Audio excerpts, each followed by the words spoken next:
नमस्कार।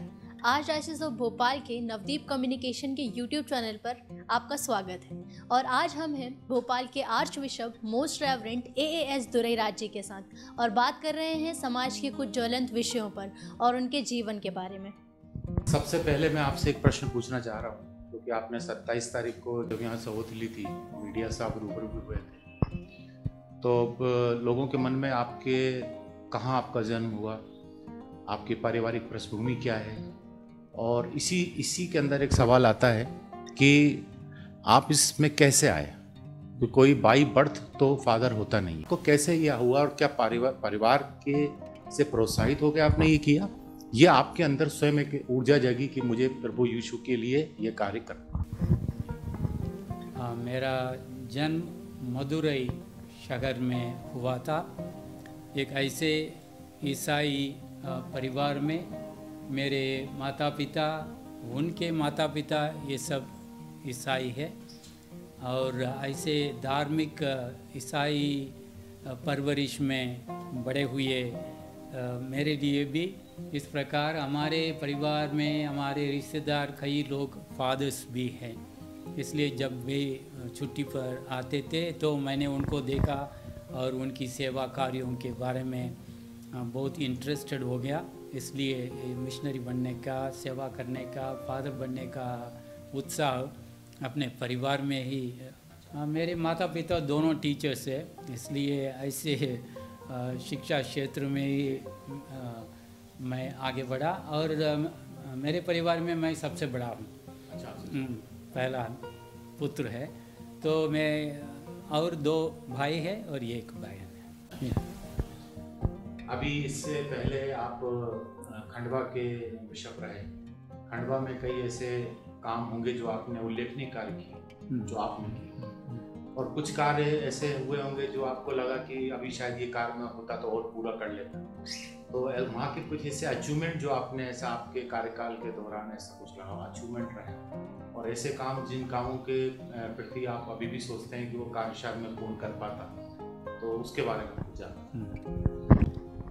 शहर में ऐसा तो विकास बहुत जल्दी हो जाता है, लेकिन गांव-गांव में विकास में उतना फास्ट नहीं हो रहा है। इसलिए मैंने ज़्यादा समय गांव में, हमारे हर एक पैरिश में, गांव-गांव में हमारे लिए हिंदी मीडियम स्कूल्स है, इसलिए मैंने वो हिंदी मीडियम स्कूल्स की शिक्षा पर मैंने बहुत ध्यान दिया और हमारे सभी फादर, सिस्टर्स, टीचर्स सबको प्रोत्साहन दिया है कि हम लोग चलाएंगे हिंदी मीडियम, बच्चे बोलेंगे इंग्लिश। तो इसलिए हमारा ध्यान ऐसा रहा है कि हम लोग हिंदी मीडियम भी चलाएंगे, लेकिन ऐसा ध्यान देंगे कि लोकल भाषा जो भी हो, अपनी बोली जो गांव में हो उस पर ध्यान देंगे, हिंदी पर ध्यान देंगे, लेकिन साथ ही साथ हम इंग्लिश पर भी ध्यान देंगे। इसलिए जो भी कार्यक्रम उन्होंने प्रस्तुत किया, मैंने हमेशा प्रोत्साहन दिया कि आप ये हिंदी में बोलो, दूसरा इंग्लिश में बोलो और लोकल बोली में भी। तो इस प्रकार लोकल संस्कृति, म्यूज़िक, डांस, साथ ही साथ इंग्लिश, मेन स्ट्रीम पर आने के लिए इंग्लिश पर भी ज़्यादा जोर दिया। और सभी स्कूल में हिंदी मीडियम में मैंने ऐसा ध्यान दिया है कि क्यों इंग्लिश मीडियम स्कूल में कंप्यूटर है तो हिंदी मीडियम स्कूल हर एक स्कूल में भी, लेकिन सभी स्कूल में अभी पहुंच नहीं पाया। कई स्कूल में कंप्यूटर लैब, CCTV हो, पब्लिक सिस्टम हो, उनके लिए जो सुविधा इंग्लिश मीडियम में है तो हिंदी मीडियम स्कूल में भी देने के लिए मैंने प्रयास किया, लेकिन पूरी तरह सभी स्कूल में दे नहीं पाया। एक बड़ी चुनौती है, मतलब मैं गांव में समय बिताना में अच्छा लग रहा था, लेकिन ईश्वर की कृपा से शहर में भी कुछ कार्य ऐसा कर सकते हैं, तो करने के लिए मैं तैयार हूँ। जो योजनाएं जो मैंने वहाँ नहीं कर पाया उसे यहाँ करने के लिए मैं प्रयास करूँगा। हर एक व्यक्ति के जीवन में, या वो धर्मगुरु हो या सामान्य व्यक्ति, उसके जीवन में एक ऐसी घटना होती है कि वो भुला नहीं पाता। तो उसके बारे में आपको बताएं, ऐसी जीवन की बचपन की घटना हो या आपके इस कार्यकाल में ऐसी घटना हो जो आप शेयर करना चाहते हैं लोगों के साथ, कि वो घटना ऐसी घटी थी कि उसको भुलाना मतलब मेरे लिए बहुत मुश्किल है। इसके बारे में, इस घटना के बारे में आप जरूर बताएं। ऐसे तो कई घटनाएं हैं जिससे ईश्वर ने मुझे बचाया। नहाने के लिए गया था नदी में, तो इतना बाढ़ आ गई तो उसमें उसी में जा रहा था लेकिन बच गया। तो ये घटना, मैं छोटा सा बच्चा था, और कई बार मेरे लिए दिल का दौरा पड़ा है ना, जब मैं खंडवा ये ऑफिस में गिर गया। तो कुछ समय के बाद देन मुझे इंदौर ले गए 10 वर्षों के पहले। तो इस प्रकार कई घटना है। जब कैसा लगता है आपको कि शिक्षा प्रणाली में ऐसा बदलाव होना चाहिए जिससे कि लोगों को रोजगार मिले? रोजगार जरूर मिल रहा है, ऐसा नहीं बोल सकते हैं कि जितने भी लोग पढ़े लिखे हैं कुछ ना कुछ, लेकिन सबको नहीं मिल रहा है। इसलिए हमारा प्रयास ऐसा रहेगा कि एक ही क्षेत्र में हम ध्यान नहीं देंगे।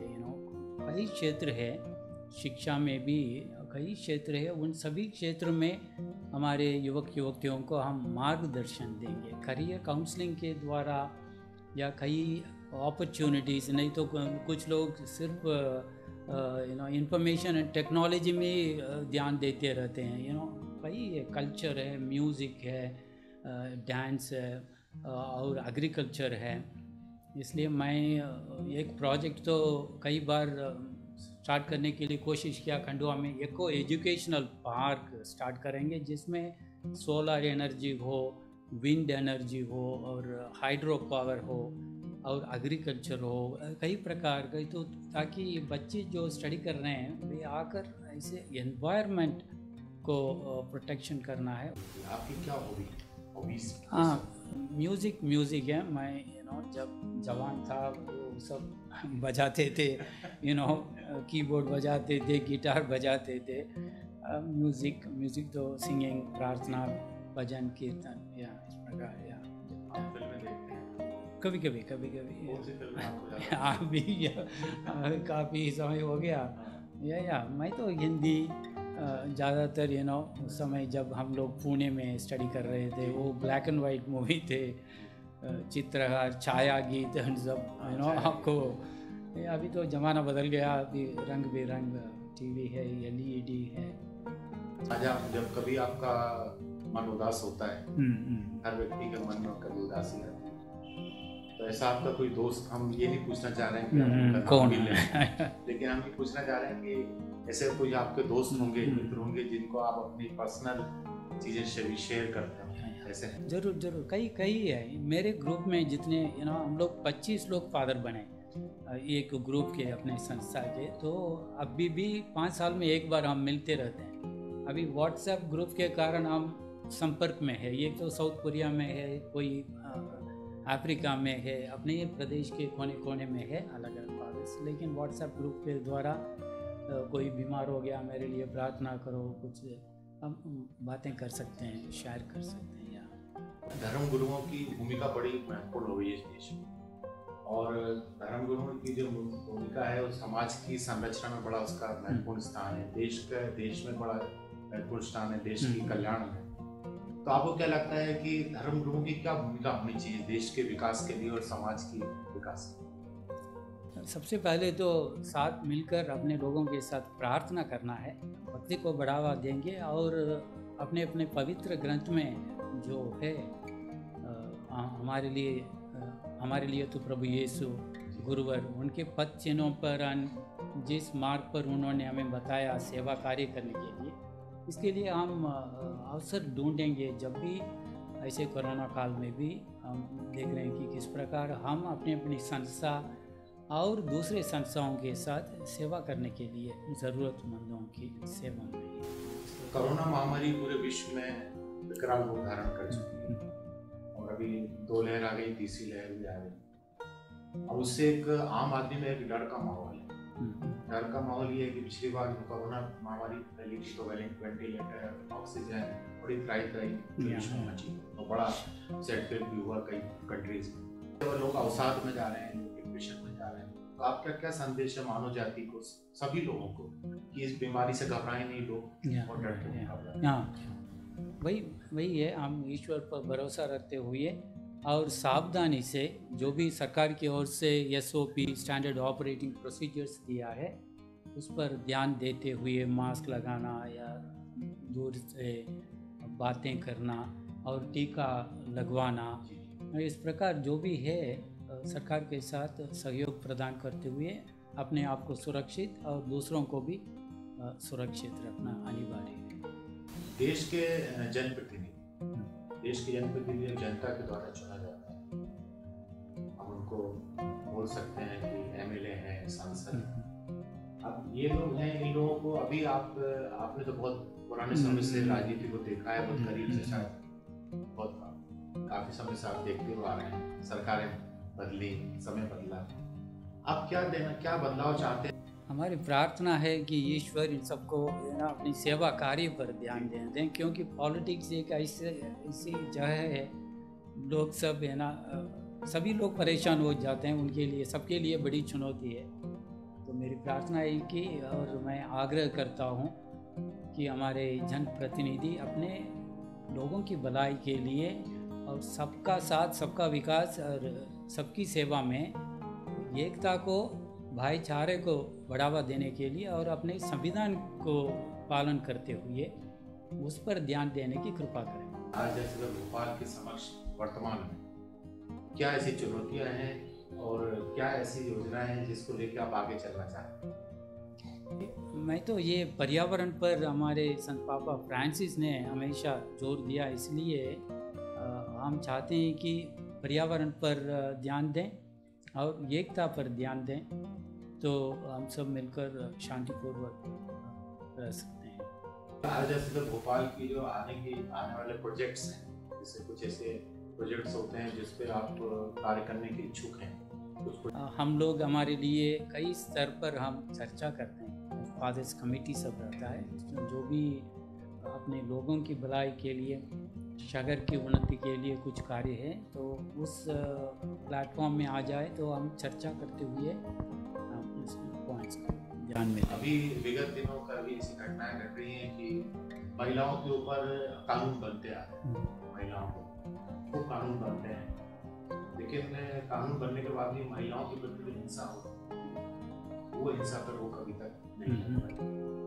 और अगर आप नरम होने के नाते क्या बदलाव चाहते हैं सिस्टम के अंदर, कि सरकार कैसे कदम उठाए कि महिलाओं के प्रति जो हिंसा हो रही उस पर रोक लग सके? मैं अपील करूंगा कि ज़्यादा से ज़्यादा महिलाओं को इस अलग अलग डिपार्टमेंट में शामिल करेंगे तो मजबूत हो जाएगा।